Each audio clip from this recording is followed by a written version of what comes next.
Hi, Danny. Hi, you okay? Yes, I'm very well, thank you. How are you?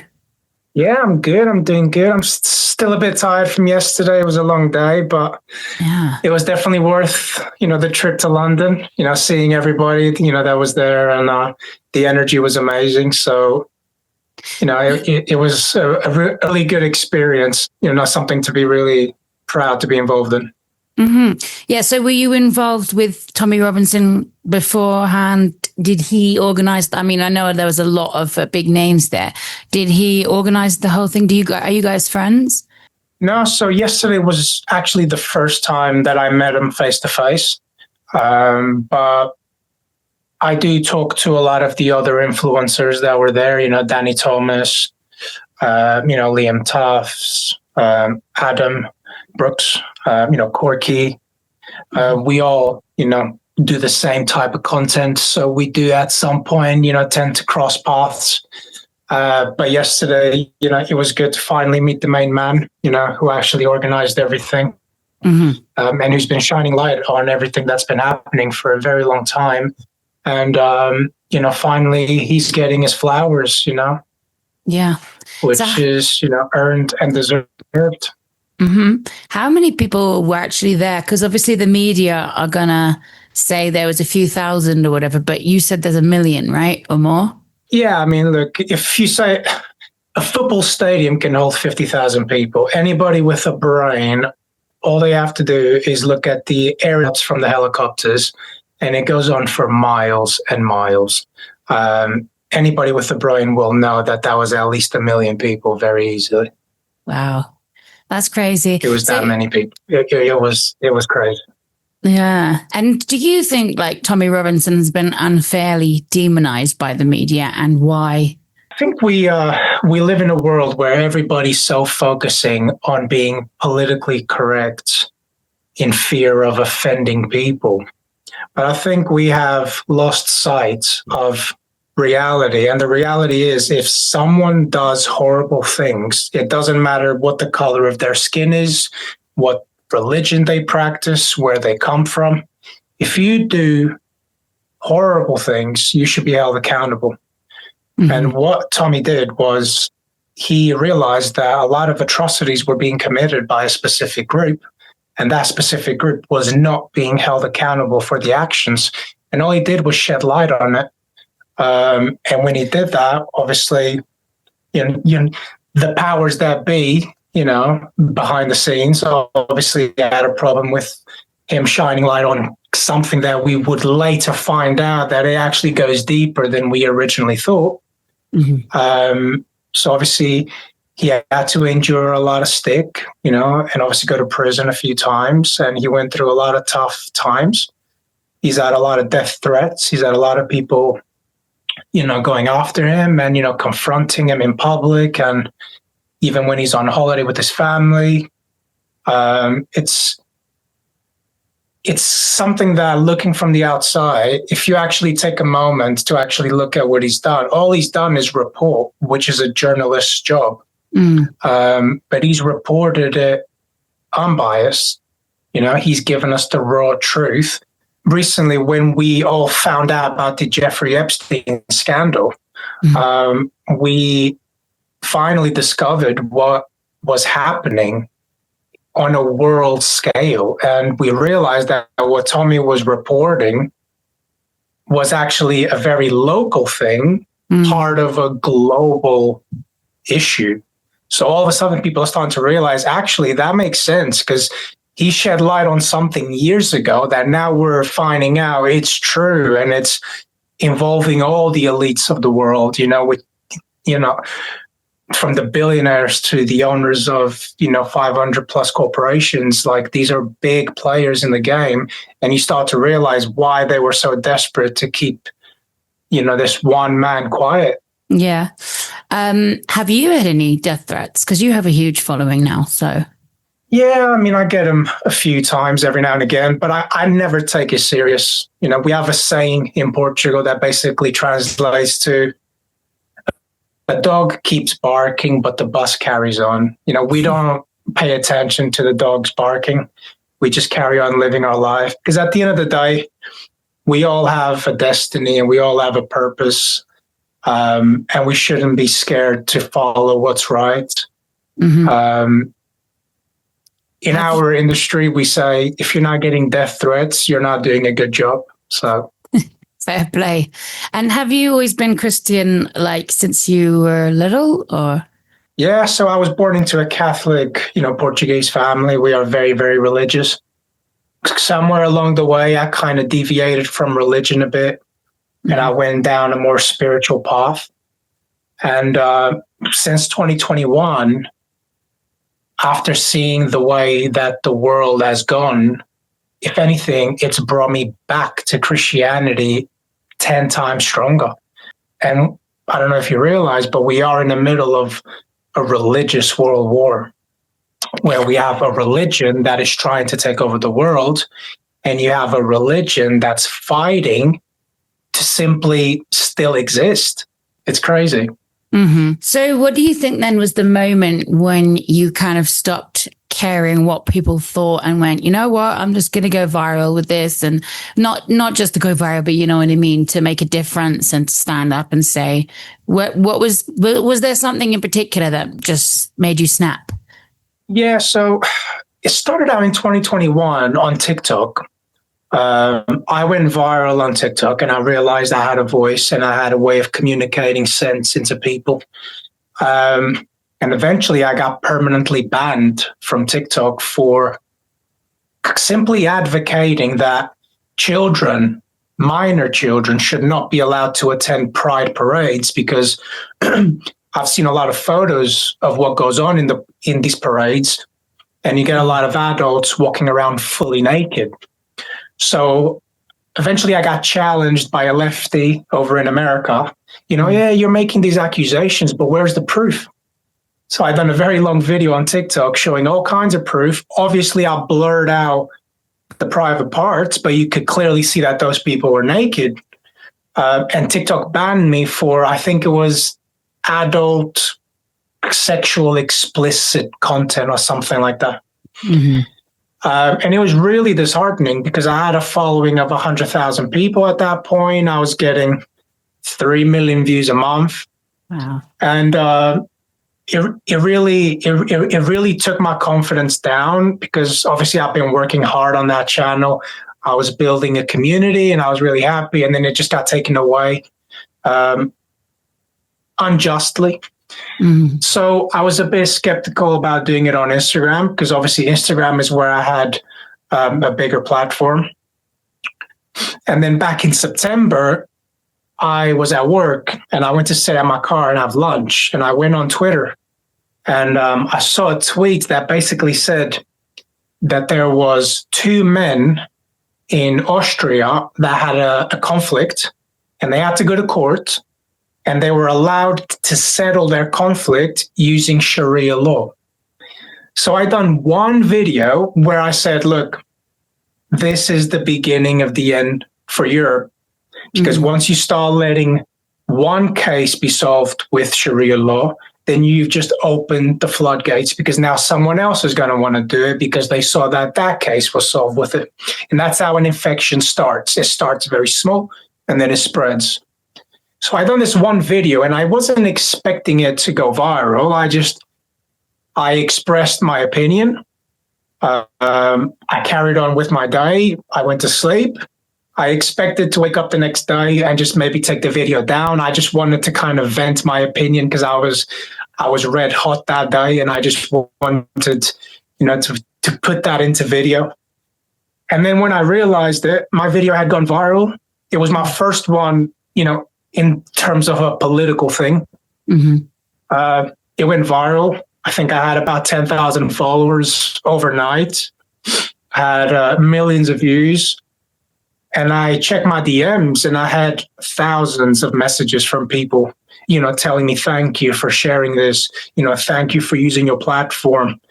And then people started sharing their own stories of things that they've witnessed. And they were sending me videos and pictures. So I thought, oh my God, like all these people are giving me so much positive energy and they're thanking me. And it really touched me. So I started doing it more. So every day at lunchtime, I would have a look through Twitter. I would see what was happening in Europe, and I would do a video about it. And it just exploded. I mean, I've been working on Instagram for a long time. I used to do influencing, fashion, hotels, food. And I built a platform of 250,000 followers at that point. And then 1 month of doing political content, and I was getting 20 million views a month. And I got 300,000 followers between September and now. So it took me 10 years to get 250,000. It took me 6 or 7 months to double it. And It's almost like I got a calling. I felt a calling, like this is what I'm supposed to be doing. People listen to me. People know that I'm speaking from the heart. Mm-hmm. They realize that I'm not afraid to voice what so many people around the world want to voice. And I just felt a very strong sense of this is what I'm supposed to be doing. Purpose. And since then, I just kept doing it, and I never looked back. That's amazing. Well, congratulations. And do you separate the extremists of, the Muslim, the Sharia law and stuff from the normal sort of, you know what I'm trying to say? I know I've heard Tommy Robinson talk about it before, but do you separate, or do you sort of think it's all quite an extreme religion in itself?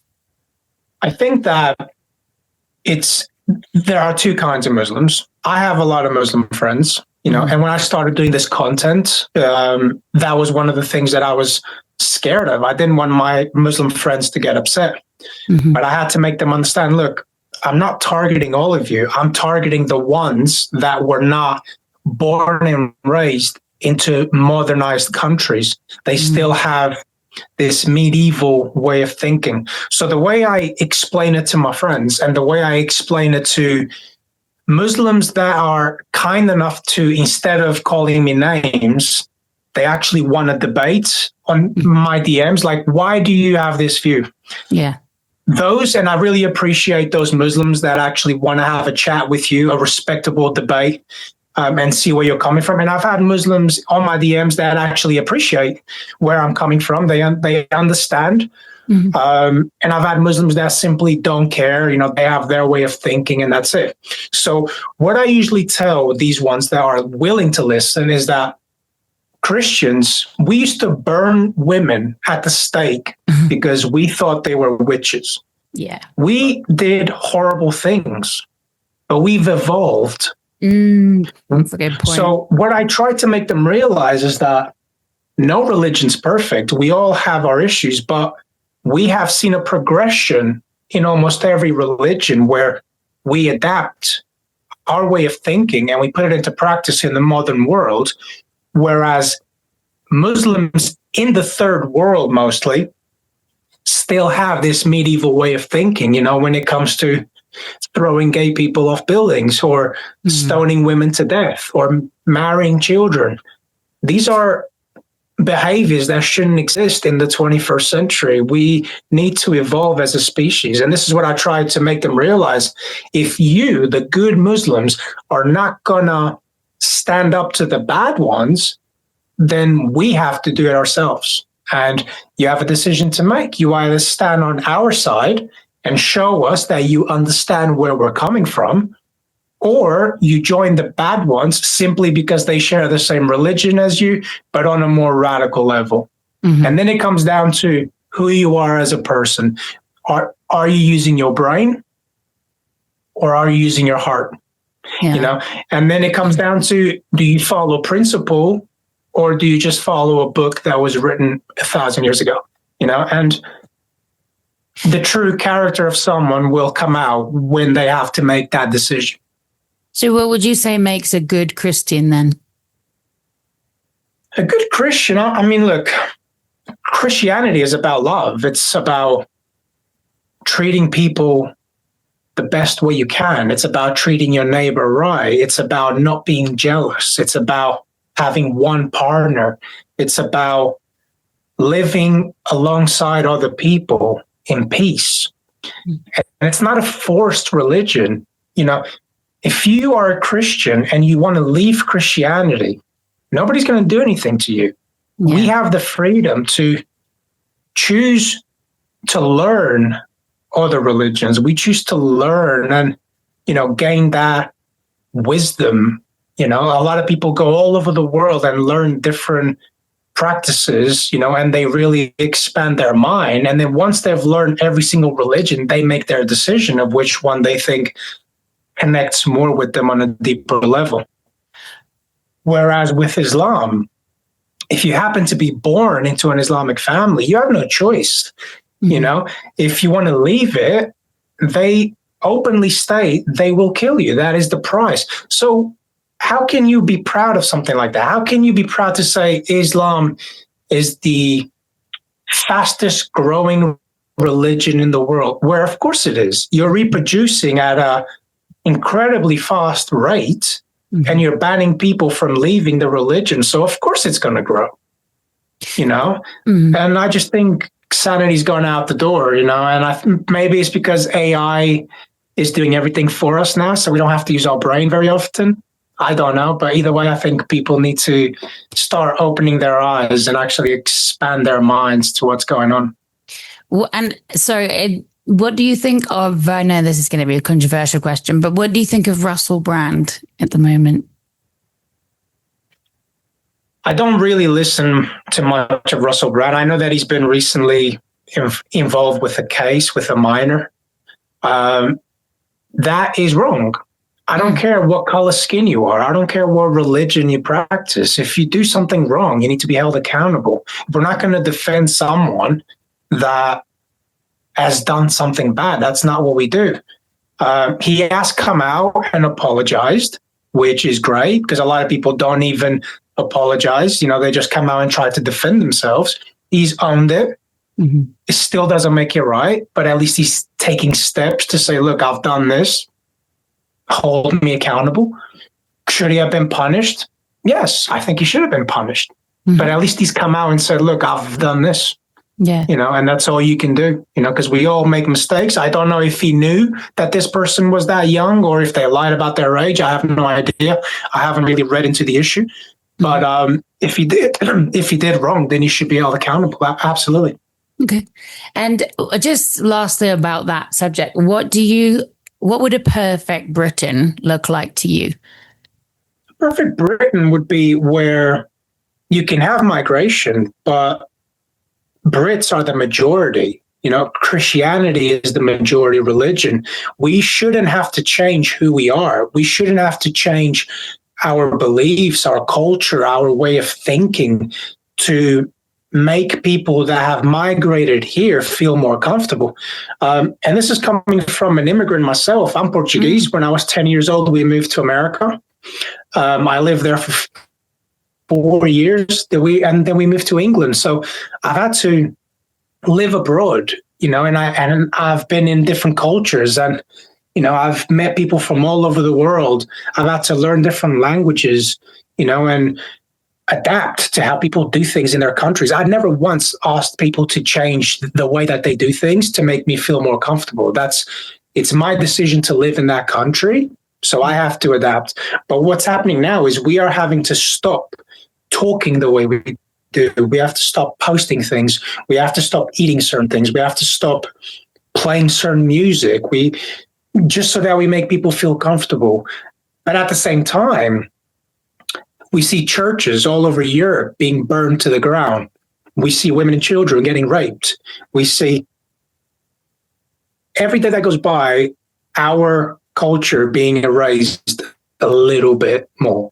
Mm-hmm. And it's the fact that people are scared to bring this into light and to actually say enough is enough.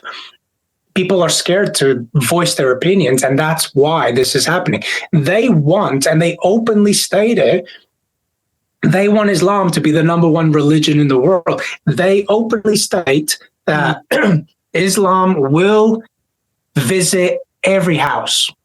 And there's recordings of this. Islam will enter every house. They openly state it. That is their main goal. Mm-hmm. And we want to prevent the eradication of our own culture, which we have the right to preserve. Mm-hmm. Yeah, fair play. And so I know you also have strong views on COVID, which so do I. When was the point where you started becoming skeptical? Was it immediately? And because for me, I wasn't. My mum immediately was like, there's something wrong here. And I was like, put your mask on, put your gloves on, put this, put that. And she was like, no, I can guarantee you. And she immediately just suddenly knew, I don't know how. My mum's really, really, really smart. Yeah. So for you, what was the moment that you went, nah, there's something wrong here, and why? So in the first month of COVID, I was scared. Like one of my biggest phobias is losing my oxygen, because I drowned when I was a kid. So when they said that there's this terrible virus that affects your breathing and you're going to have to be in, with a ventilator, and you can't breathe, I panicked. I was scared. And then a month later, you start to see people come out and say, this was actually a virus that was being experimented on. Did you know that this virus was actually already out back in September, but it's now January, February? So you start to get information from whistleblowers coming out and saying, actually, this is not the full picture. And then what led to me was the fact that they already had a vaccine. And I'm thinking, how have you already got a vaccine? Mm. And if you go back and then you start to do your research.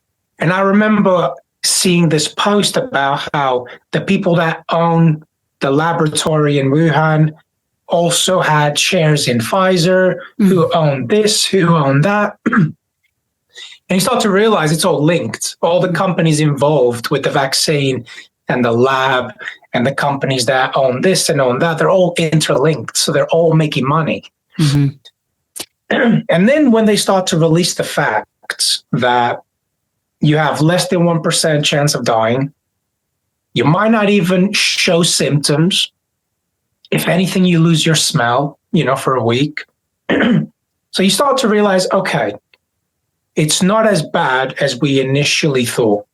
And then you start to look at the people that were dying and you realize it's the more fragile people.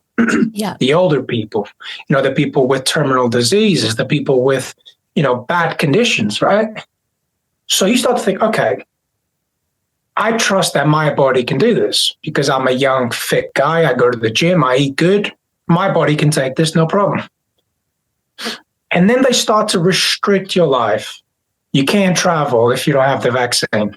Mm-hmm. You can, if you go into a restaurant, you have to wear a mask. But the moment you sit down on the table, you can take it off.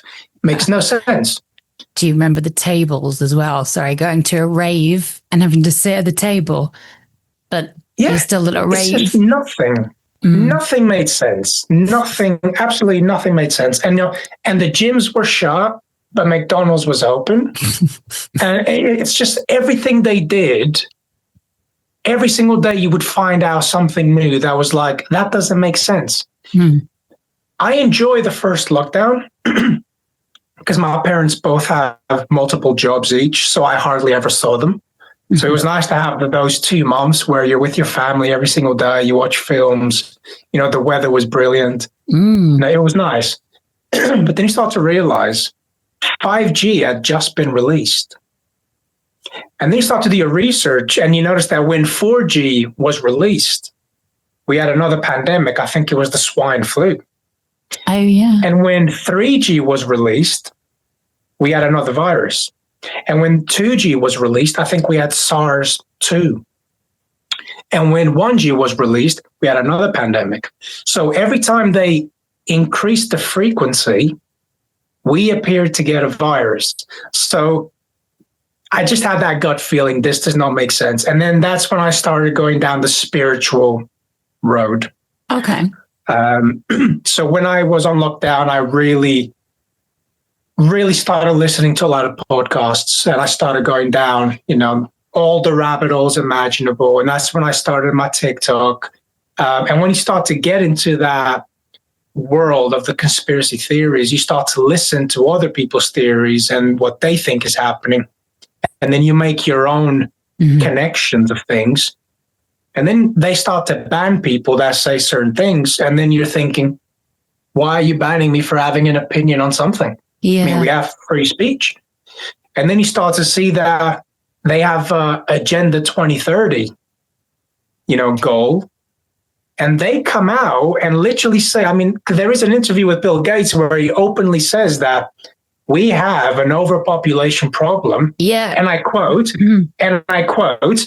if we do things right, including vaccinating people, we should be able to reduce population. I know. And he said he wouldn't give his vaccine to his kids either, right? Openly. So when you see all these things, you start to think, are you guys listening to this? Like we're and then you start to wonder. Yeah.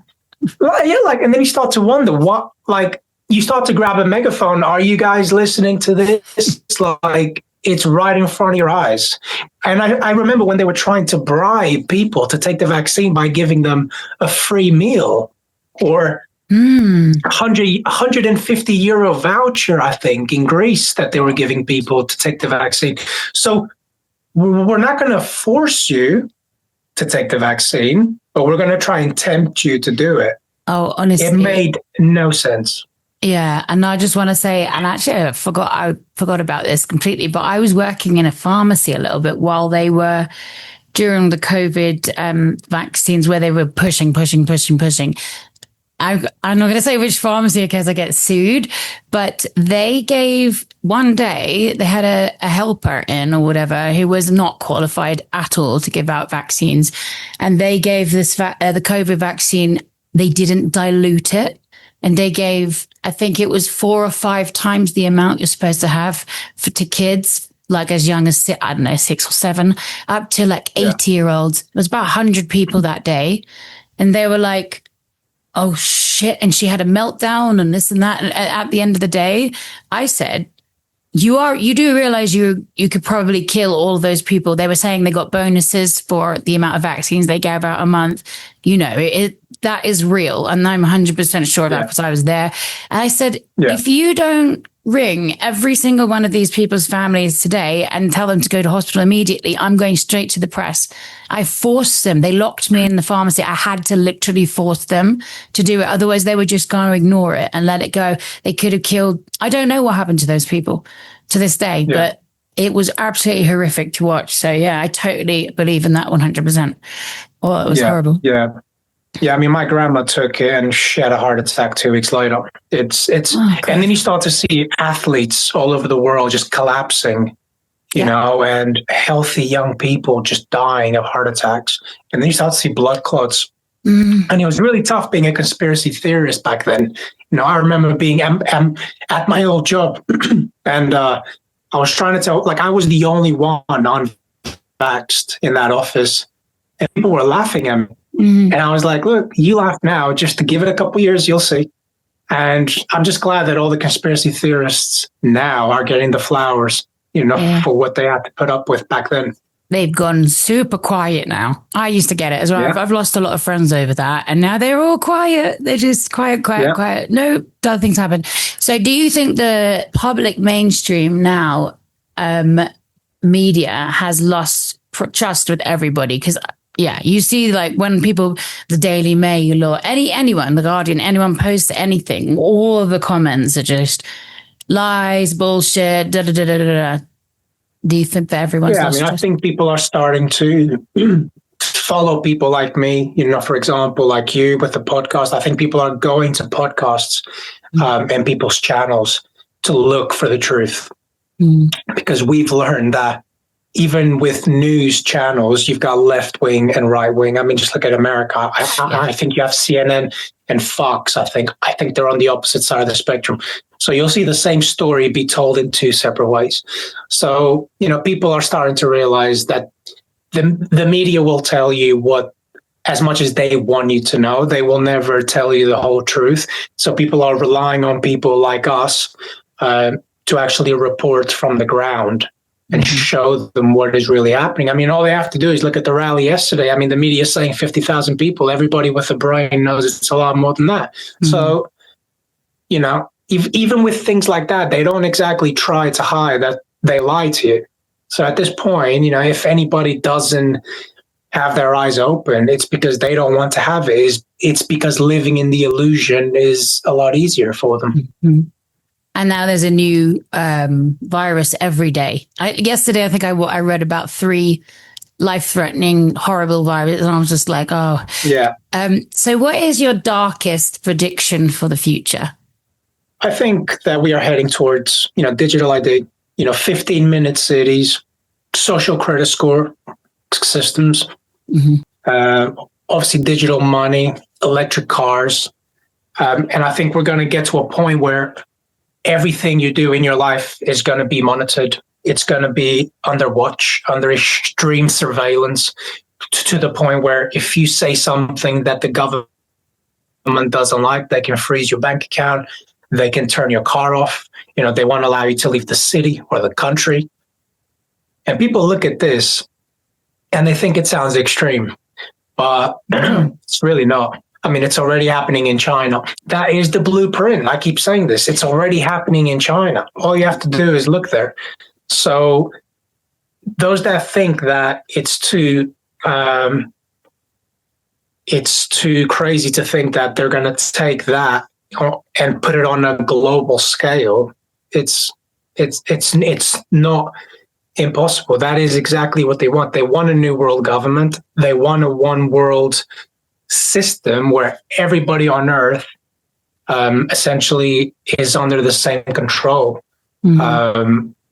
And I think one way to do that is exactly what they're doing now, is by migrating the third world to bring down the modern societies. Because I think people from the third world, it's already been proven that their IQ is much lower than ours. And when somebody's IQ is much lower than ours, they will be easier to control because we know our worth. We know what we want to be paid. If you give half of our wages for the same job to a person from the third world, they will see it as gold. Oh my God, this is like 100 times more than what I get paid. But we know that it's not good, so it's a lot easier for them to get rid of us and then be left with a society of workers from the third world than it is to put up with us and have to deal with, obviously, all the rebellion and, the revolutions. But I think what they didn't expect is the amount of people that would be waking up. And ultimately, their weapon, which was the internet, which is how they share all the fake news and, they brainwash you with the algorithm. We actually managed to use their weapon against them and actually share real news to the whole world. And as a result, we are managing to increase our numbers and bring people back from the shadows into the light. So that was, it brings me to what's your most optimistic prediction for the future then? When they try to introduce digital ID, everybody says no, And when I say everybody, I don't mean literally 100% of the population, because that's never going to happen, because the people on the left will say yes to everything that the right says no to, just to be spiteful. But I think if at least 60, 70% of the world turns it down, I don't think they can implement the system. So in the end, we have to rely on people to do what's right. And I think the people that are in the police force and in the army will have to make a decision as well. Do you want to do what you're told and collect your paycheck at the end of the month, or do you want to do what's right? And when your time comes to pass on to a different realm, you go with a clear conscience that you did the right choice on Earth. Do you think that modern men have become weaker then? Yeah, definitely. But this is all part of, the system. They introduced feminism. They destroyed the nuclear family. They made men feel like the way they act is wrong. They gave a lot more, they empowered women, but they did it in such a way that made men feel unimportant. So essentially, they took male masculinity and they turned it into toxic masculinity, and they sold that to the population. And then you have social media, where the moment people have an argument within their partner, like within their partnership, they open social media and they see all these thousands of good-looking people online, and they think the grass is greener. So all of a sudden, they know, I'm just going to find someone else. And that puts fear in men. So eventually men start to agree with everything that their partner wants to do because they don't want to lose them. And eventually men lose their voice. And when men start to lose their voice and going along with the program just to keep someone else happy, you get a very weak society. We used to live in a world where men were the breadwinners and women were the family creators. You create the family. The man buys the house, but you make it a home. You raise the children. You look after your husband. And now we live in a world where everybody's competing. Men, when a man makes a lot of money, he doesn't care who he dates as long as he loves you. But when women make a lot of money, they want a man who makes more than them. So straight away, you see the difference, and I'm not saying that's a bad thing. I'm just saying back in the day, people used to marry for love, and now they marry based on what can I get from you? I just think, the way that they created this new world, they have turned humanity from being, very connected to being very shallow. And I think people value materialistic things more than what really makes us happy, which is, connection and friendship and emotion. Do you think it's safe to say, though, and I don't know the statistics, you probably know them much more than me, but the majority of the problems are actually coming from men, in the government starting wars and the paedophilia. I know, obviously, Ghislaine Maxwell and things like that, and girls recruiting other girls and things, but, the majority of rape and the majority of the problems, they are started by men in the first place. Do you agree or not? Or do you know statistics that are different? Absolutely. Yeah, absolutely. But we're talking about a very, very, very tiny, small percentage of super rich men, super powerful men. And people look at that very, very small group of men and they put it into, they project that into every other man on the planet, saying this is your fault. Right. And it's not. They are using a very small group of men to justify what's happening. And it's not. The majority of men are not like that. The majority of men, we just want to find somebody that loves us for who we are. We want to come home after work to a family. We want to feel appreciated. We want to feel like we provide value. And we want to live a life free of drama. And sadly, a lot of people these days, they don't actually want to settle down young anymore. Back in the day, people used to get together really young and they used to build a family. Now people want to travel the world and party and get drunk and do drugs and sleep with as many people as they can. And after they've partied away their 20s, and maybe early 30s, then they're ready to settle down. But by then, you've lost so much time of your life, doing shallow things, that now your options for men and women are going to be very small. You're going to have to go for a certain type of person that's already been through countless relationships and bad experiences, and they're going to be, full of trauma. And that goes both ways. And you're not going to get the best version of that person. So the relationship won't work as well as it would have, back in the day when people actually used to get together young. And when things got rough, they actually worked through it because they didn't have social media to sell them the illusion that everybody's having a better relationship than you, which obviously now it's not the case. As soon as things get rough, people just want to find someone else. Okay, so last couple of questions. Thank you so much, by the way. So do you agree, do you like Andrew Tate? I heard a couple of things that would resonate with him there. Do you think he's a bit extreme, or do you agree with a lot of his stuff? I'm 50-50 on him. I agree with certain things he says. I don't agree with other things he says. I think it's very comfortable to say things when you're that rich. But at the same time, when the world is in a very, very dark place, you need an extreme wake-up call. Yeah. So I think he came at a time where male energy was so low that you needed that electric shock to wake you up. So he was the extreme electric shock needed at the time.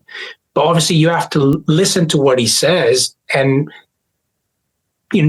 just let it dissolve into your head and then filter out what you need to actually take on board, but then use your own conscious to actually interpret things your own way as well and say, actually, yeah, I see where he's coming from, but I don't think he worded it the right way. Yeah. I'm not literally going to take on board what he said here, but I am going to take this point on board. So you have to kind of make your own mind up.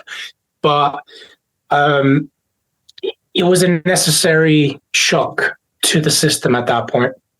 No, I don't. I agree with some of the stuff, and I'm a woman. I agree with a lot of the stuff he says, but also some of it, I'm like, oh, come on, you're just saying that for views. But yeah, anyways, and then I guess lastly, what's the biggest misconception people have about you that perhaps you just want them, want to put right, or want to just so that people understand you're coming from a good place and not just.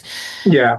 I mean, I think the biggest misconception is that I'm racist. I'm really not racist. I am friends with everybody that treats me with respect. And I try to give a voice to people that don't have a voice. If it was white people committing atrocities all over the world, I would be making videos about the same thing. When the Epstein file thing came out, I done videos about it like no tomorrow. And he's white. It doesn't matter. I did videos about, Bonnie Blue and what she was doing.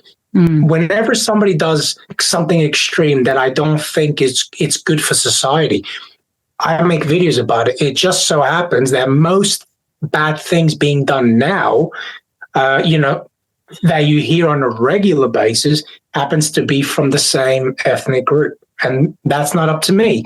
If a white person goes and, blows up a building tomorrow, I'm going to do a video about it. I'm not going to not talk about it, but it just so happens that you look at the Bondi Beach shooting and it was a certain group. You look at the Ariana Grande bombing, it was a certain group. All these things are happening by the same group. That's not our fault. That's their fault. And if they want to keep doing that, they are the ones, making themselves look bad. We are simply reporting the news. Mm-hmm. Thank you. I just want to ask one more question then. Sorry, but do you think that what Trump is doing with Iran, how does that make you feel at the moment? I speak to Iranians all the time and they love what's happening. So if the people of Iran are happy with Trump being there, who are we on the outside to judge? Okay. That's all I'm going to say. If the people that are actually involved in this mess are happy with what's happening, who are we to say that it's wrong? Fair play. Well, thank you, Danny Alexander. I really, really appreciate you coming on episode 2. And really, really fascinating interview. Thank you so much again for coming on Unhinged episode 2. It was lovely to meet you as well. Just likewise.